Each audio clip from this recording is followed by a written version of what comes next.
In this video, you're going to learn how to contract your transversus abdominis muscle. This muscle is a vital teammate to the pelvic floor. When it is weak, the pelvic floor has to work harder and vice versa. What we want is a balance between the two, in addition to the components of the diaphragm and the multifidus, as well as the outer core system. This muscle, along with the other teammates, help keep your spine stable as you move your legs and as you move your arm.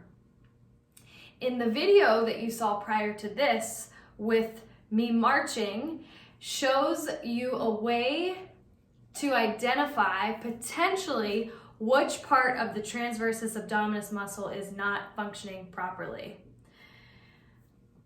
What positions that I find easiest to teach people to learn how to use this is both on your side and on your hands and knees. I'm going to start laying on my side, so join me when you're ready. First things first is that you have to learn how to let your belly go. This often is the most challenging thing for people to achieve. So what I have people do, deep diaphragmatic breaths, making sure that your belly expands, that you are focusing on allowing your pelvic floor to drop. And as you relax, you slowly let your abdominal muscles hang. My favorite saying is let your belly hang. This is absolutely essential before moving on. Oftentimes people skip this step and therefore they're only training part of their transversus abdominis. Step number 2 is identify your belly button. So at this point I'd be holding the mirror in front of me so that I could see my belly button.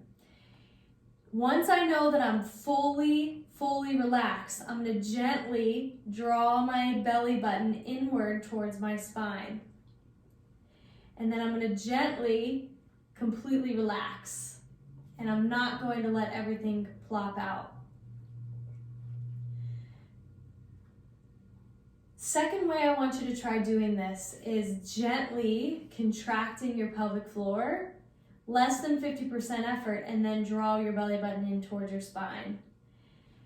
As you do that, I want you to feel does it feel different? Is it the same? Some people say that it feels different, some people say the same. Typically, my postpartum clients feel more of a uniform contraction when they do both.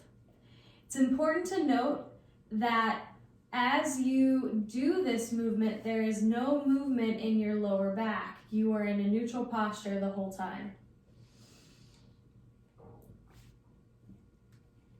If you're looking at your belly button, you want to make sure that as you draw your belly button in, there is not a dominance of the belly button rising up or the belly button being pulled down and in. It's just in. Another thing that I want you to do is take your hand, your top hand, and place it on the side here. The reason why I'm having you do that is I want you to feel as you draw your belly button in if there's significant tension that you feel underneath your fingers. Sometimes that's an indication that your internal or external obliques are doing too much. In certain cases, I'm okay with that, but most often I want to train the transversus abdominis first by encouraging very gentle actions before I want to intentionally bring the obliques in. So just keep that in mind.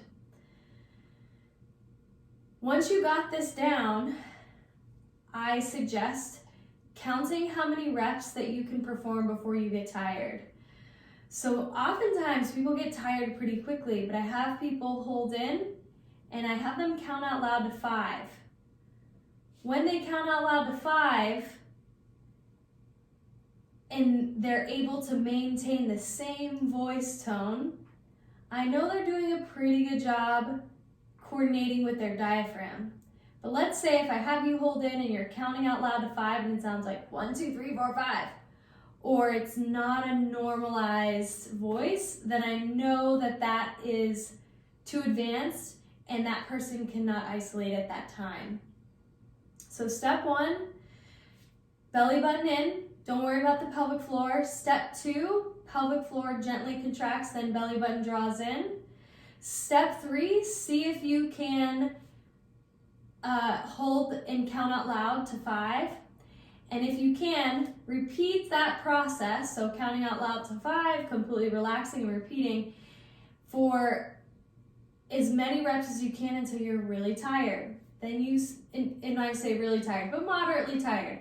Then you're going to switch sides to the other side. Repeat the same process. If there's any asymmetry in how the baby was sitting and how things were stretched, which will also stretch some of the nerves that help basically supply power to these muscles, you will see a difference in your ability to keep that trajectory of your belly button straight versus not straight. In the next video, I will show you the same thing in the hands and knees position.